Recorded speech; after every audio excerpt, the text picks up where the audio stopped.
Celebrities మీకు ఒకటే చెప్తున్నాను, మీ ఈ ఆడపిల్లలు ఈ ఒక్కడే కాదమ్మా, చిన్మయ్య గారు మీరు కూడా రియాక్ట్ అవ్వాల్సింది, ప్రతి దాని గురించి రియాక్ట్ అవ్వండి. మొన్న ఒక అమ్మాయి వచ్చింది, యాంకర్ అమ్మాయి, గుర్తురావట్లేదు, వాళ్ళ ఛానల్ గుర్తురావట్లేదు, నేను వచ్చి ఒక న్యూస్ చెప్పింది, ఇట్లా రేప్ చేసి చంపేశారంట. దాని గురించి ఒక్కడ అడగల నన్ను ఇక్కడ మళ్ళీ అమ్మాయి తప్ప. వాటి గురించి మాట్లాడండి, వాటి గురించి తెలియజేయండి మనుషులకి, ఇలా చేయకూడదు ఇలా అని చెప్పేసి.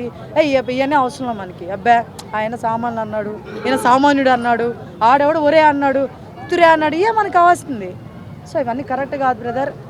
అమ్మ ఇంకోటి కూడా చెప్తున్నాను, 100%లో 80% మంచి ఉన్నప్పుడు మీరు ఆ 20% పట్టుకొని ఊగులాడమాకండి అని చెప్తున్నాను. హ్యూమన్ కమిషన్ నోటీసులు ఇచ్చే అవకాశం ఉందంటారా?